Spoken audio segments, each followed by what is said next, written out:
حضرت سیدنا امام حسین رضی اللہ تعالیٰ عنہ کی شہادت کے حوالہ سے یہ اجتماع ہے۔ امت مسلمہ کچھ آزمائشوں کا شکار ہے، کچھ ہمارے ذہن اس طرح کے ہو گئے، عام آدمی سے لے کر بڑے آدمی تک کہ کوئی بات بڑی جلدی ہمارا ذہن قبول ہی نہیں کرتا۔ کسی دوسرے کی طرف جانا یا کوئی اور بات کرنا یہ تو بڑی لمبی بات ہے، عام جو سادی باتیں ہیں وہ بھی ہمارے ذہن مشکل سے قبول کرتے ہیں، چونکہ شکوک اتنے ڈال دیے گئے ہیں، شک اتنا پیدا کر دیا گیا ہے، تفریق اتنی ہے، بدگمانی اتنی ہے، بری سوچ اتنی زیادہ ہے، بڑی مشکل ہے لوگوں کا کچھ چیزوں کو قبول کرنا۔ ہم لوگ جو ڈیوٹی کرتے رہتے ہیں تھوڑی تھوڑی، تو ہم اصل میں اذان دیتے ہیں، صرف اذان دیتے ہیں کہ چلو بتا دے لوگوں کو کہ نماز کا وقت ہو گیا ہے، باقی اس سے زیادہ ہم اپنی حیثیت نہیں سمجھتے۔ اذان دینا ذمہ داری ہے، تو اللہ تعالیٰ جب تک موقع دے گا اذان ہوتی رہے گی۔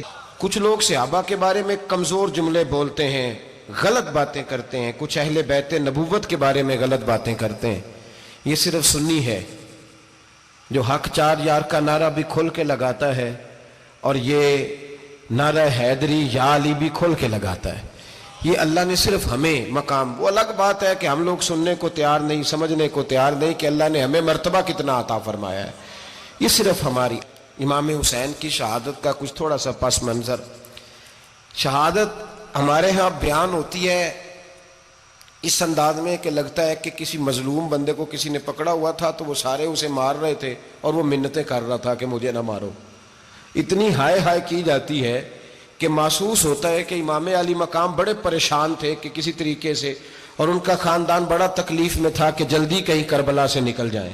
حالانکہ اس دھرتی پہ، اس کائنات پہ صبر، شجاعت، استقامت اور حوصلہ جس سے کائنات سیکھے گی وہ صرف امام حسین ہی ہے۔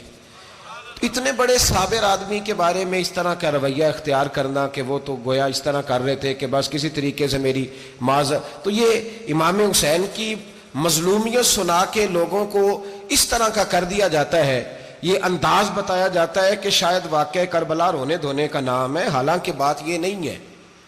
یزید کی لشکر جو امام حسین کے مقابلے میں آیا، امام حسین کے لشکر کی تعداد 72 تھی، تو یزید نے 22,000 آدمی، مجھے بتائیے 72 کا 22,000 سے کو مقابلہ ہوتا ہے؟ بولیے۔ عمر بن سعد نے پھر عبید اللہ ابن زیاد کو لکھا کہ 22,000 بندے تھوڑے ہیں، کچھ بندے زیادہ بھیج۔ تو عمر بن سعد کو عبید اللہ ابن زیاد کہنے لگے کہ تو پاگل تو نہیں ہو گیا، 72 کے لشکر کا 22,000 بھیجا، اور کتنا بھیجوں؟ تو اس نے کہا تمہیں یہ نہیں پتا یہ لوگ کون ہیں؟ یہ مولا علی شیر خدا کی اولاد ہے، ان میں ایک ایک شخص ایسا ہے جو 1,000 کے مقابلے میں لڑنا جانتا ہے۔ تو یہاں کمزوری دکھائی جاتی ہے، ہمارے بچے سمجھنے لگے ہیں کہ یہ شاید کوئی ایسی داستان ہے، اور اس طرح کا ماحول ٹی وی پہ میں دیکھ رہا تھا، اس طرح کا ماحول بنایا جاتا ہے جیسے کوئی خوف ہے، یعنی واقع کربلا کوئی ایسا واقعہ جسے دیکھ کے خوف طاری ہو جائے، بچے راتوں کو ڈرے، وہ اکیلے درخت دکھائے جا رہے ہیں اور تیر دکھائے جا رہے ہیں۔ او یار کیا قوم کی تربیت کر رہے ہیں؟ واقعہ کربلا حوصلے کا نام ہے، دلیری کا نام ہے۔ سنیں بات اصل میں کیا تھی، بڑے ٹھنڈے دماغ سے میری بات کو سمجھیے گا۔ حضرت مولا علی شیر خدا کے بعد مسلمانوں کے متفقہ امیر بنے تھے حضرت امیر معاویہ۔ انہیں امیر کس نے بنایا تھا؟ امام حسن نے، حضرت علی کے بڑے صاحبزادے۔ حضرت امام حسن نے ان سے صلح کی، انہیں خلافت دی، اور صحیح بخاری میں نبی پاک نے فرمایا تھا میرا بیٹا حسن سردار ہے، جب مسلمانوں کی جماعتوں میں لہو بہہ جائے گا تو حسن ان کی صلح کرا دے گا۔ وہ صلح امام حسن نے کرائی، جناب امیر معاویہ امیر بن گئے۔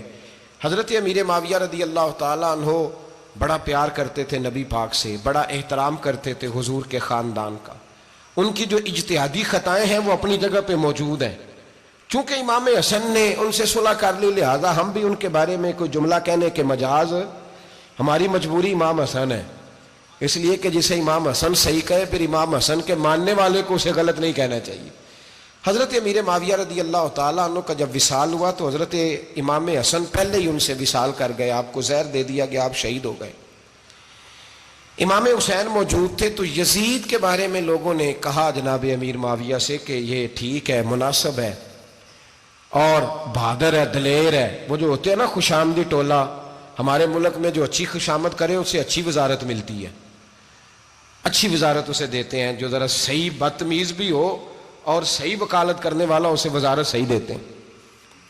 تو حضرت امیر معاویہ کے گرد بھی کچھ ایسے لوگ تھے، انہوں نے آپ سے کہا کہ یزید کو نامزد کر دیں. تو آپ نے یزید کو بلایا، حوالہ مجھ سے دیکھ لیجئے گا. بلا کے فرمایا کہ 3 بندوں کے سامنے اپنی خلافت پیش کرنا، اگر وہ تجھے مان جائیں تو امیر بن جانا، نہ مانے تو چپ کر کے گھر بیٹھ جانا.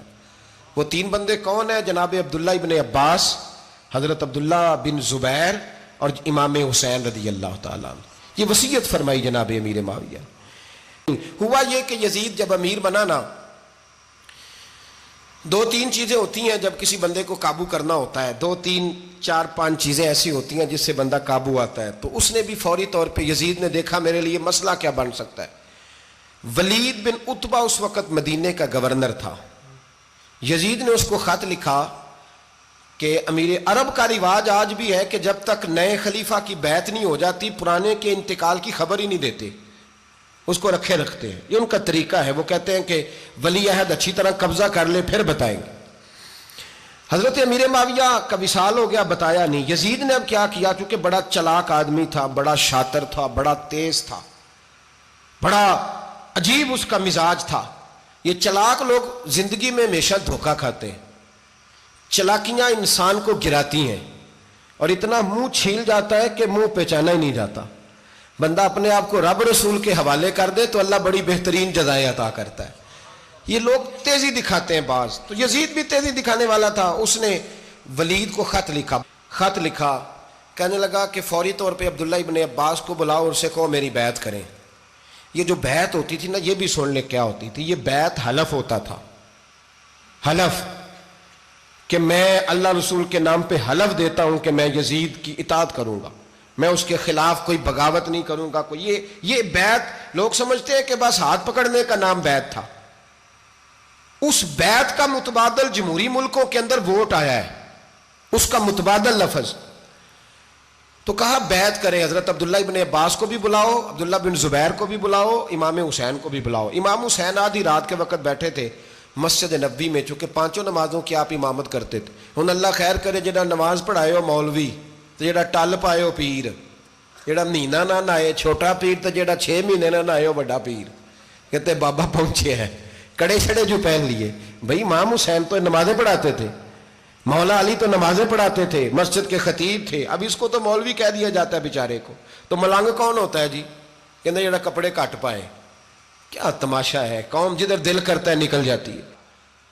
امام حسین نماز پڑھا کے عشاء کی بیٹھے تھے جناب عبداللہ بن زبیر. عبداللہ بن زبیر کون تھے؟ یہ نبی پاک صلی اللہ علیہ وسلم پھپھی کے پوتے تھے اور جناب صدیق اکبر کے نواسے تھے، حضرت عبداللہ بن زبیر. اور جناب زبیر بن عوام عشرہ مبشرہ صحابی ہیں، ان کے بیٹے تھے. بہت زیرک آدمی تھے. یہ بھی امام حسین کے پاس بیٹھے تھے. عبداللہ ابن عباس بھی تھے جو حضور کے چچا کے بیٹے ہیں، اس امت کے پہلے مفسر ہیں قرآن پاک. یہ لوگ بیٹھے تھے. تو ولید نے ایک بندہ بھیجا، اس نے آ کے کہا جناب آپ کو گورنر صاحب نے بلایا ہے. تو عبداللہ بن زبیر کہنے لگے حسین اس وقت بلانے کی بات سمجھ میں نہیں آئی. تو امام حسین بڑے بصیرت والے تھے، اللہ نے بصیرت دی تھی. کہنے لگے عبداللہ آپ کو سمجھ نہیں آئی، مجھے سمجھ آ گئی ہے، امیر معاویہ وصال کر گئے اور یہ ہمیں جو بلایا گیا ہے نا، یہ یزید کی بیعت کے لیے بلایا گیا ہے. تو کہا پھر آپ آدھی رات کو نہ جائیں، آپ کے لیے خطرہ ہوگا. تو امام حسین فرمانے لگے خطرہ حسین کو نہیں ہوتا، حسین کو خطرہ